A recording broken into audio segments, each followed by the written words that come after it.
Hi friends, வாங்க வணக்கம். இன்றைக்கி என்ன ரெசிபின்னு பார்க்கலாம் வாங்க. இன்றைக்கி பார்த்தீங்கன்னா ரொம்பவே சூப்பரான செம்ம டேஸ்டியான ஹெல்த்தியான இட்லி பருப்பு பொடி எப்படி அரைக்கலாம் சொல்லி பார்க்கலாம் வாங்க. நான் ஆல்ரெடி பருப்பு பொடி ரெசிபீஸ்லாம் போட்டிருக்கேன். இதில் ஒரு சில பொருட்கள் எக்ஸ்ட்ரா ஆட் பண்ணியிருக்கேன். இது ரொம்ப ஹெல்த்தியும் கூட, கண்டிப்பாக ட்ரை பண்ணலாம். அதை அரைச்சிட்டு நீங்கள் சுட சுட சாதத்தில் நெய் ஊற்றி சாப்பிட சொல்ல அதை சொல்லவே வார்த்தை இல்லைங்க. அவ்வளோ டேஸ்ட்டாகவும் மனமாகவும் இருக்கும். பசங்களுக்கு லஞ்ச் பாக்ஸ் கூட இப்படி நீங்கள் கட்டி கொடுத்து அனுப்பலாம். வாங்க எப்படி செய்யலாம் சொல்லி ஃபஸ்ட்டு பார்க்கலாம். அதுக்கு பார்த்தீங்கன்னா நல்லா ஃப்ரை பேன், அகலமான ஃப்ரை பேன் வச்சுக்கோங்க.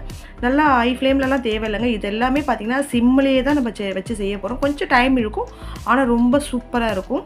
நான் பார்த்தீங்கன்னா ஒரு 50 கிராம் அளவுக்கு எள்ளு தாங்க எடுத்திருக்கேன். வெள்ளை எள்ளு எடுத்திருக்கேன். உங்களுக்கு கருப்பு எள்ளு பிடிக்கும் அப்படின்னா நீங்கள் கருப்பு எள்ளு சேர்த்துக்கோங்க. ஆனால் என்ன கேட்டிங்கன்னா வெள்ளை எள்ளு பெட்டர். அதுக்காக தான் நான் வெள்ளை எள்ளு எடுத்திருக்கேன்.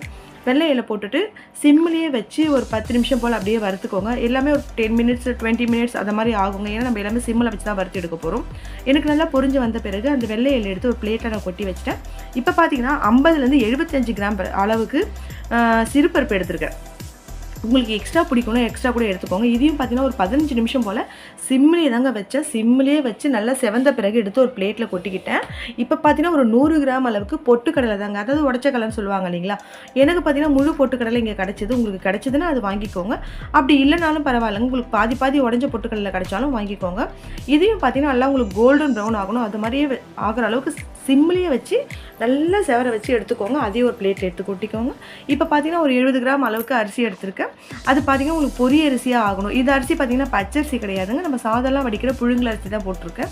இது வந்து நம்மளுக்கு பொரிஞ்சு வரும். இதெல்லாம் சிம்மில் பண்ணிங்கனாங்க சூப்பராக இருக்கும். இல்லைனா தீஞ்சிடும், நல்லாவே இருக்காது. இப்போ பார்த்தீங்கன்னா ஒரு 300 கிராம் அளவுக்கு நான் உளுந்தப்பருப்பு போட்டிருக்கேன். இட்லி பொடிக்கு பார்த்தீங்கன்னா உளுந்தப்பருப்பு நீங்கள் கம்மியாக கூட சேர்த்துக்கலாம். கடலைப்பருப்பு நிறைய சேருங்க, அப்போ தான் சூப்பராக இருக்கும். இது பார்த்தீங்கன்னா குறைஞ்சது எனக்கு 20லேருந்து 25 நிமிஷம் ஆச்சுங்க. சிம்மிலேயே வச்சு நான் கோல்டன் ப்ரௌன் ஆக்கினேன். ஆன பிறகு ஒரு பிளேட் எடுத்து போட்டாச்சு இதையும். இப்போ பார்த்தீங்கன்னா 1/2 கிலோ அளவுக்கு நான் கடலைப்பருப்பு எடுத்திருக்கேன்.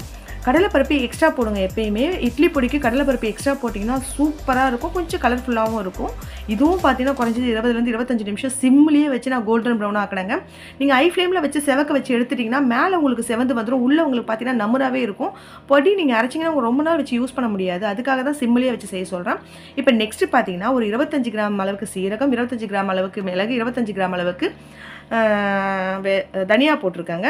இது கூடவே வெந்தயமும் கொஞ்சம் போட்டுக்கோங்க. ரொம்ப வெந்தயம் சேர்க்காதீங்க, சும்மா கொஞ்சோண்டு போட்டுக்கோங்க. ஏன்னா கசப்பு எடுத்துக்கோ இல்லையா, அதனால தான் அளவு தெரியாமல் போட்டுட்டீங்க, கசப்பு எடுத்துக்கும்.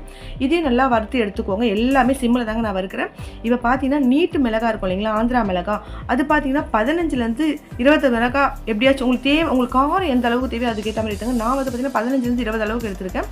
போட்டு அதையும் செவக்க வறுத்து எடுத்து பிளேட்டில் போட்டாச்சு. இப்போ முழு பூண்டு பார்த்தீங்கன்னா உடச்சி எடுத்துகிட்டு தோலோடவே நான் வறுக்கிறேங்க. உங்களுக்கு பார்க்க சொல்ல உங்களுக்கு தெரியும், தோலோடு தான் நான் வறுத்து எடுக்கிறேன். இதையும் வறுத்து ஒரு பிளேட்டில் போட்டுக்கோங்க. கருவேப்பிலை பார்த்தீங்கன்னா நல்லா 2 கைப்பிடி அளவுக்கு கருவேப்பிலை எண்ணெய்லாம் சேர்க்காம ட்ரை ரோஸ்ட் பண்ணிக்கோங்க. இது எல்லாமே நான் எண்ணெயோ நெய்யோ எதுவுமே சேர்க்காம எல்லாமே ட்ரை ரோஸ்ட் தான் பண்ணியிருக்கேன். இதெல்லாமே வறுத்து எடுத்து ஒரு பிளேட்டில் வச்சுக்கலாம். காஞ்ச மிளகாய், கருவேப்பிலை, பூண்டு மட்டும் பார்த்தீங்கன்னா நான் மிக்சியில் போட்டிருக்கேன். ஏன்னா இதை ஃபஸ்ட்டு அரைச்சிட்டு அதுக்கப்புறம் தான் பருப்பு போட்டு அரைக்க போகிறோம்.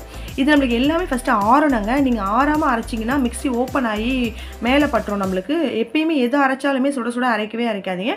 நல்லா ஆற வச்சுட்டு அரைங்க. அரைக்க சொல்ல நம்ம உப்பு போட்டுக்கலாம், பெருங்காயம் போட்டுக்கலாம், சூப்பராக இருக்கும்.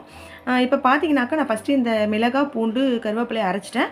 இப்போ இது கூடவே பார்த்தீங்கன்னா கொஞ்சமாக பருப்பு வறுத்து வச்சுருக்க பருப்பெல்லாம் போட்டு அரைச்சிக்கலாம். நான் இப்போ பாதி அளவுக்கு போட்டுட்டு கொஞ்சமாக கல் உப்பு, அதாவது மோஸ்ட்லி நான் இதை போட்டுருது எல்லாத்துக்கும் சேர்த்து தான் போட்டிருக்கேன். நம்ம அப்புறமா மிக்ஸ் பண்ணால் சரியாக இருக்கும். அரைச்சி எடுத்துகிட்டு மீதி இருக்க பருப்பையும் அரைச்சி இதில் போட்டாச்சுங்க. மொத்தமாக கலந்து வச்சுருக்கேன். இப்போ உங்களுக்கு கலர்ஃபுல்லாக இருக்கணும் இல்லையா, அதனால் காஷ்மீரி மிளகாய் தூள் பாக்கெட் ஒரு பாக்கெட் அளவுக்கு நான் கலக்க போகிறேன். இது ஆப்ஷனல் தாங்க, உங்களுக்கு வேணும்னா நீங்கள் கலந்துக்கோங்க, இல்லைனா விட்டுடலாம். இது காரம் கூட இருக்காது. போட்டுட்டு கூடவே பெருங்காயத்தூள், நம்மளுக்கு எந்த அளவுக்கு பெருங்காயத்தூள் போடுறோமோ அந்த அளவுக்கு வாசனையாக இருக்கும். பெருங்காயத்தூள் கொஞ்சம் தாராளமாகவே போட்டுக்கோங்க. போட்டுட்டு நல்லா மிக்ஸ் பண்ணிக்கோங்க. நான் ஃபஸ்ட்டு அரைச்சது மட்டும்தாங்க பூண்டு, மிளகாய் இதெல்லாம் போட்டு அரைச்சிட்டு கூட கொஞ்சம் போட்டு அரைச்சேன். அதுக்கப்புறம் பருப்பு பொடி ஒன்றா போட்டு அரைச்சிட்டேன். ஆற விட்டு அரைச்சி போட்டாச்சு. இப்போ எல்லா பருப்பு பொடியிலையும் இந்த மிளகாய் தூளையும் பெருங்காய தூளையும் கலந்தால் சூப்பரான இட்லி பருப்பு பொடி தயாராகிடும். வேறு லெவலில் இருக்கவங்க. இது கொஞ்சம் ஹெல்த்தியான பருப்பு பொடியும் கூட. நீங்கள் இது 2-3 மாதம் வரைக்கும் வச்சு சாப்பிடலாம். அதுவும் சாதத்துலேயும் நெய் போட்டு சாப்பிட சொல்ல சூப்பராக இருக்கும். இது நீங்கள் லஞ்ச் பாக்ஸாக கட்டி கொடுத்தாச்சுன்னா கண்டிப்பாக பசங்க வைக்காமல் சாப்பிட்டு வந்துடுவாங்க. நீங்கள் ட்ரை பண்ணி பாருங்கள். நான் ஆல்ரெடி பருப்பு ரெசிபி போட்டிருக்கேன், இட்லி பொடி ரெசிபி போட்டிருக்கேன். இது கொஞ்சம் டிஃப்ரெண்ட்டாகவும் டேஸ்ட்டாகவும் இருக்கும். கண்டிப்பாக ட்ரை பண்ணிவிட்டு உங்களுக்கு எப்படி சொல்லி எனக்கு கமெண்ட் பண்ணுங்கள். என்னோட வீடியோஸ் இப்போ தான் ஃபர்ஸ்ட் டைம் பார்க்குறீங்கன்னா மறக்காமல் சப்ஸ்கிரைப் பண்ணிவிட்டு பெல் ஐக்கானை கிளிக் பண்ணிவிட்டு லைக் பண்ணிவிட்டு ஷேர் பண்ணிவிட்டு கமெண்ட் பண்ணிவிட்டு பாருங்கள். சப்போர்ட் பண்ணுற எல்லாருக்கும் ரொம்ப ரொம்ப நன்றி. Thank you so much.